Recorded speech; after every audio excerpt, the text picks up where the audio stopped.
இந்த குழந்தைகளுடைய அம்மா அப்பா உங்க எல்லாருக்கும் சொல்றேன், என்னையும் சேர்த்து சொல்றேன், மேடையில் இருக்கிறவங்களையும் சேர்த்து சொல்றேன். நாம தான் பெரியவங்க பேச்சை கேட்ட கடைசி தலைமுறை.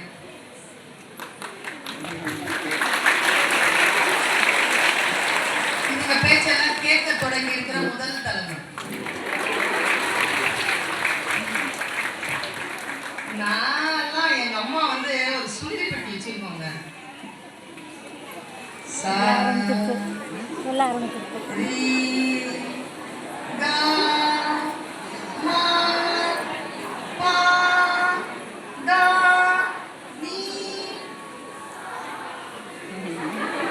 இந்த சுருதி பெட்டியில எங்க அம்மா எங்க தெரியுமா வச்சிருக்கோம்? நம்ம வாய்ஸ அம்மா இவ்வளவுதான் கூப்பிடவே முடியும். ரீக்கு போயிட்டு அம்மா நான் பொட்டுன்னு என்ன கத்துற. இன்னைக்கு அங்க கூப்பிடுது சாலை, அங்க அம்மா என் சாக்ஸ் எங்க? அறிவு இல்ல உனக்கு? ஸ்கூல் பஸ் வந்துச்சுல, டிஃபன் பாக்ஸ் எங்க? இதோ வந்துட்ட ராஜா, இதோடா ராஜா நீ இதோ உட்படுமா உள்ள. படிவை சொல்லித்தார்கள் குழந்தைகளுக்கு. 2 ஆயுதங்களை சொல்லுகிறேன். அந்த 2 ஆயுதங்களை குழந்தைகளுக்கு தந்துவிட்டால் அந்த குழந்தைகளை பற்றிய கவலை உங்களுக்கு அவசியமே கிடையாது. அந்த 2 ஆயுதம் என்பது ஒன்று எளிமை, மற்றொன்று பணிவு. எளிமையையும் பணிவையும் பிள்ளைகளுக்கு சொல்லிக் கொடுங்க.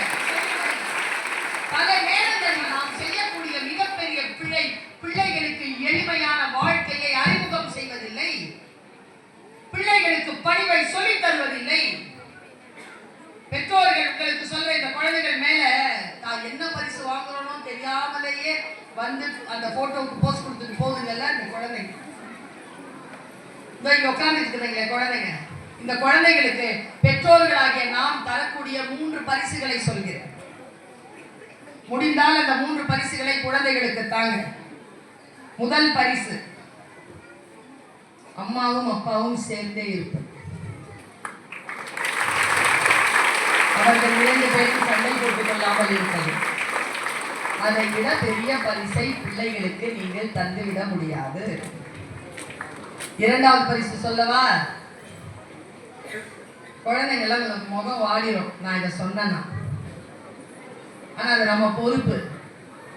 பெற்றோர்கள் உடல் நலத்தை பாதுகாத்துக் கொண்டு உயிரோடு இருக்க வேண்டும். அதுதான் அந்த குழந்தைகளுக்கு ஒரு பெற்றோர் தருகின்ற ஆக சிறந்த பரிசு. நீங்க வாங்கி கொடுக்கிற செல்போனோ, நீங்க வாங்கி கொடுக்கிற பீட்சா பர்கரோ, அல்லது அவர்களுக்கு வாங்கி கொடுக்கிற எக்ஸ்பென்சிவ் ஆக்சசரிஸோ இல்ல. அவர்களுக்கு தரும் பரிசு நாம் உயிரோடு இருப்பதும் நாம் ஆரோக்கியமாக இருப்பதும் தான் அவர்களுக்கு நாம் தருகின்ற அதி அற்புதமான பரிசு என்பதை பெற்றோர்கள் புரிந்து கொள்ளுங்கள். 3வது பரிசு சொல்லட்டுமா? கடன் இல்லாமல் இருப்பது.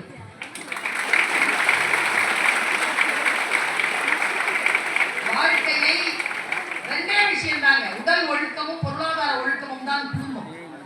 இந்த 2 ஒழுக்கத்தில் யார் ஒருவர் சிறந்து விளங்குகிறார்களோ அவர்கள் தான் சிறந்த தாய் தகப்பன்மார்களாக விளங்குகிறார்கள், சிறந்த பிள்ளைகளை உருவாக்குகிறார்கள்.